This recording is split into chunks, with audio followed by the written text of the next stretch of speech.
What's going on, Kaijus? It's your boy Goji from Gojira's here, and today we are going to be looking at an article from Magic the Gathering called Project Booster Fun. This is a pretty content-heavy article. It's from Mark Rosewater. Let's just go ahead and dive right into it as I'm sipping my tea.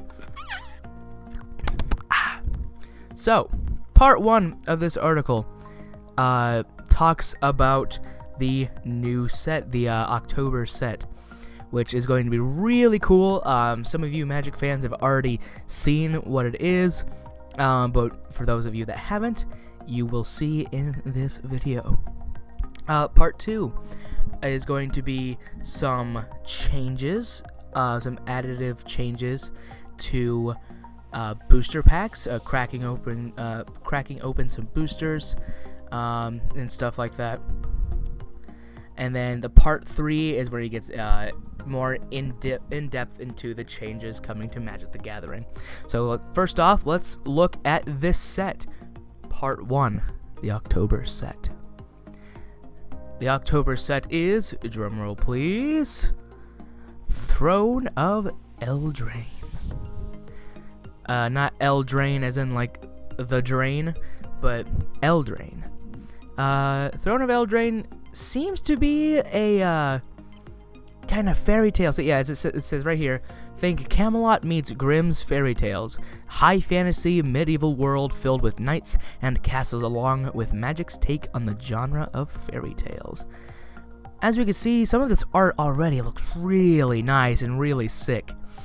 I'm gonna give a little bit of my opinion here for this set. I am absolutely in love with classic fairy tales like Grimm's Brothers fairy tales. The Grimm's Brothers Cinderella is really fucked up if you ever get the chance to read it. But this set looks phenomenal. I mean, I haven't seen a lot of the cards, but I am ready to get down into some fairy tale-esque sets. I would love that. So, and here is the part 2 of this article. It says, last year, Wizards of the Coast went through a reorganization. We shifted to what is known as a studio model, where teams are built around supporting a particular product. The team you all know of as R&D, along with a few other sections of the company, including art, design, and production folks, were combined to become the studio for tabletop Magic, aka the game we played with physical cards. There are different studios associated with other aspects of Magic, such as aspects of Magic, such as digital games and franchise. The people overseeing our new Netflix series, for instance. Ooh. And we work closely with them. But our studio's primary focus is making the tabletop game. Well, of course, I would hope so, Morrow. The reason I bring this up is because one of the first things we did when our studio got created was ask the following question: how can we make tabletop Magic even better? After much brainstorming and discussion, we came up with the following goal. Let's improve the experience of opening a Magic booster pack. Yes, it's currently pretty fun to do. That doesn't mean, though, we can't improve upon it. After a lot of thinking and talking and meetings, we decided that there were 2 main ways to accomplish our goal: surprise and agency. Let's go ahead and take a look at what that means. The solution came about because of a feedback we were getting from all of you. Well, that's good. Good to see that Wizards of the Coast is finally taking a gander at what we have to say. Whenever we'd show off a cool new treatment of a card as a promo or as part of a limited release, I'd get comments from players asking why these cool cards weren't in booster packs. I absolutely love that they're taking account this idea because of the masterpieces, or like the Mythic Edition for, War of the Spark, Guilds of Ravnica and Ravnica Allegiance, all those sets. They were treated as its own exclusive set, and I think that really backfired on Wizards of the Coast. Just a huge community outcry, like, why aren't these cards like lottery cards and booster packs?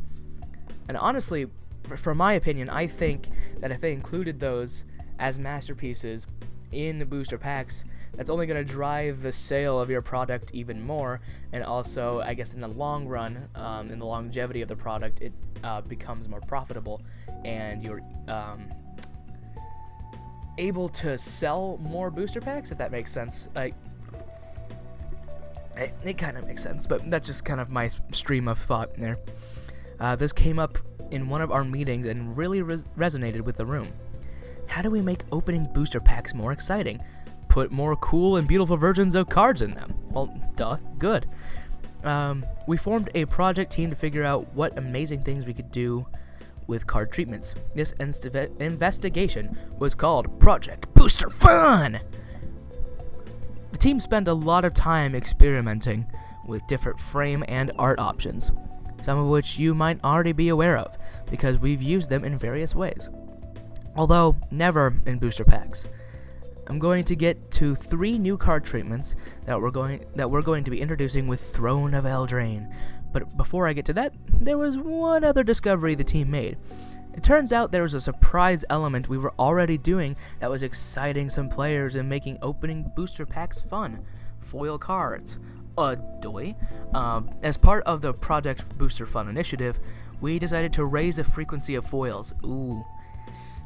Okay, previously the foil drop rate, this is counting all foils of all rarities, was 1 in 67 cards, which results in a 22.5% chance of opening one in any booster. The new drop rate is 1 in 45, or 33.3333 chance, but they just did 33.4 of opening one in any booster. This means the chance of getting a foil has increased from less than 1 in 4 boosters to 1 in 3. As this was a change we could make within the existing system, we didn't bother waiting for Throne of Eldraine. You'll find this new foil drop rate starting with Core Set 2020. Okay. A few problemos. We'll do a little bit of a pro and con here. First off, I like the idea of getting more foils out there to more like new players. Just the fact that you're getting more foils out there for players is pretty nice. That's very nice of the of Wizards of the Coast to do that. Some cons I can see is that it's going to drive down the prices of foils, which is what makes them so special anyway. The rarity of foils is what makes foils so expensive, for one, and for two, so special. But if you make that specialness go away, the price of foils will tend to dwindle. And for a poor boy like myself, that's really nice.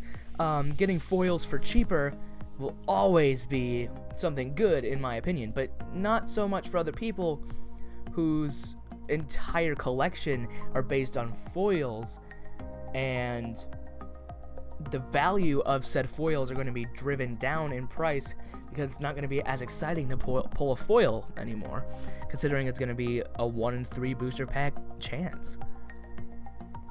But oh my goodness, what are these? Okay, let's go ahead. And I love the new token frame, by the way, for Core 2020. This token frame is absolutely beautiful.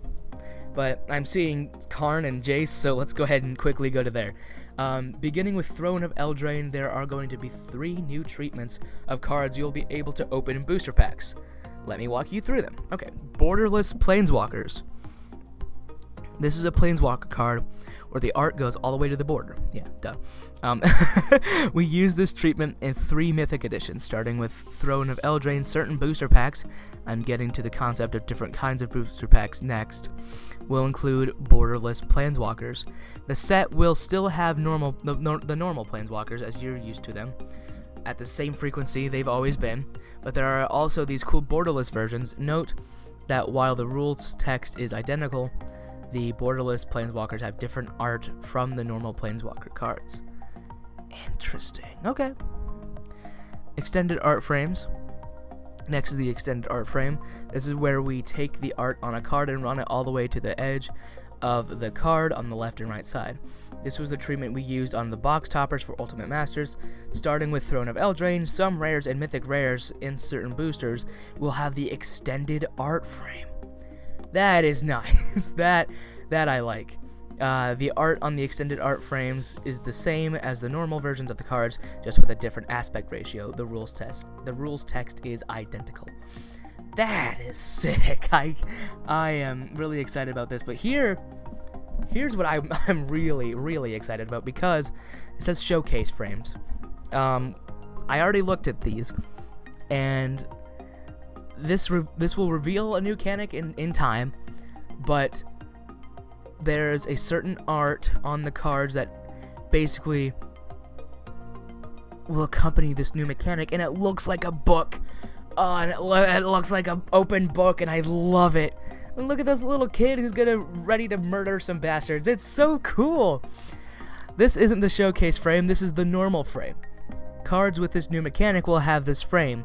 Then for every card in the set that has this mechanic, there will exist a showcase version of the card that appears less frequently. So let's take a gander at that, and look at that. Oh, it looks so good. I love this art, dude. Ugh. I'm sorry, I'm absolutely in love with this frame. For cards like this, I love this.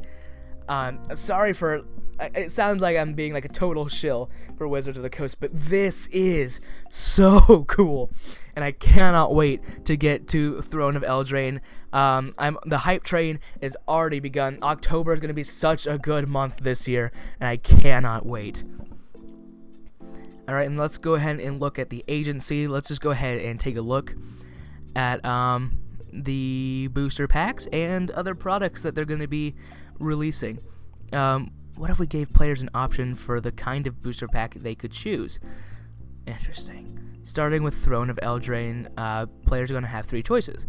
Okay, so are these also going to come in booster boxes of said boosters? We'll see.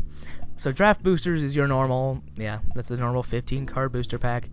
Theme boosters, this looks like it's just you can buy on like either in Walmart, Target, whatever, and also at your local game store. I'd prefer your local game store if you could. Collector booster, there's no art on it yet, but I think they did collector boosters in Ravnica Allegiance. I don't know if they did it for War of the Spark or Core 2020, but yeah, these are, they're 15 cards, but I think there's an additional like rare or something. Yeah, let me look here. So this is part 3. This gets into the nitty gritty, as they say, of these different boosters. So yeah, we already know the regular booster pack. The theme boosters contains 35 cards and 1 reference card. Could be 1 to 1 rare or mythic. 1 reference card of 33 and 34 uncommons and or commons. So that's okay. But let's go ahead and look at the collector booster, which contains 15 cards and 1 foil token card. So that's neat. 1 rare or mythic rare with extended art. Nice. 1 foil rare or mythic rare. Nice. 3 foil commons or uncommons. 3 special frame cards, showcase it. Oh, dude. Okay, sorry, I just now read this. 3 special frame cards. It could be showcase or borderless planeswalkers. 1 ancillary card. And 1 foil token. So, what is ancillary? This slot is for new cards that are not connected to the set but don't appear in draft boosters. The card pool for this slot can vary from set to set. For Throne of Eldraine, this will be the Buy a Box card, the new cards from the Planeswalker decks, and the new cards from the Brawl decks. Oh, and that's another thing, besides the Planeswalker decks, which we're all used to by this point, is Brawl decks. We're finally getting support for Brawl. They pushed this new format and they shoved it in our faces in Dominaria like, hey, look at this new format we made. And now they're actually making precons for Brawl, which I think is a good step in the right direction, because you will get a 60 card deck, 7 new and mechanically unique cards per deck. And you'll also get a life wheel. I like life wheels. Those are cute. I love those. So I'm definitely going to pick one of these up for sure. And I'm definitely going to have one to keep just to play at the local game store with. I think that will be really interesting. The bundle looks really sick. 10 packs, 20 foil basic lands. Good. 20 regular basic lands. Also awesome. 1 bundle promo card. Ooh, 1 oversized spin down. Whoa. Did bundles just get better? I love bundles. I actually prefer bundles over booster boxes, even though there's less packs to crack. I love the idea of bundles, and I always take that paper that's on the outside, and I hang them up on my wall. It looks really nice. I love the arts on them. Really cool. Promo packs. So you'll get 1 foil stamped rare, mythic rare from the set, 1 foil stamped curated rare, mythic rare from selected group of 121 cards from older sets. No, excuse me. 1 F&M promo treated card, frame treatment currently used in F&M. Oh, okay. 5 cards. Interesting. And 1 MTG Arena promo card, grants a booster pack not available in certain regions, and Corset 2020. This is a promo basic land instead of an MTG promo card. Oh, okay. The promo pack started with Core 2020. They are a new form of price support. Yeah, so these are basically what you get handed at F&Ms and like other events at your local game store. So really cool. The player spotlight card. Interesting. It's a booster fun in Throne of Eldraine. Okay, so one final thing before we wrap this up. 3 mythic rare planeswalkers in a borderless alternate art variant. Okay. 2 mythic rare, 5 rare, 9 uncommons, and 14 common alternate art showcase cards. Cool. All rare mythic rares that aren't listed above available as extended art cards in the collector booster. Interesting. Okay. So overall, I think this new article, it's so content heavy, but if you take the time to read it, as I've done right now, its fruits are so sweet. New set is fairy tale themed. I absolutely love that, by the way. New price support, new art style, frames, new everything, really. And I cannot wait for this set to come out. Throne of Eldraine looks so fun, and I'm going to buy a lot of it. Well, thank you Gaijus so much for paying attention to this video, even if you had it playing in the background, and I know I've been kind of spacing out. I'm really bad at reading, if you couldn't tell. But overall, what did you think of the video? If there are any improvements that I can make that you have noticed, go ahead and leave a comment below, and I will respond to such comments. But other than that, go ahead and leave a like if you liked it. If not, that's okay. Subscribe for more Magic the Gathering content. If you like Magic the Gathering, then why don't you? Go ahead and hit that subscribe button. Well, I've been Goji from Gojira's Kaijus, and I'll catch you later.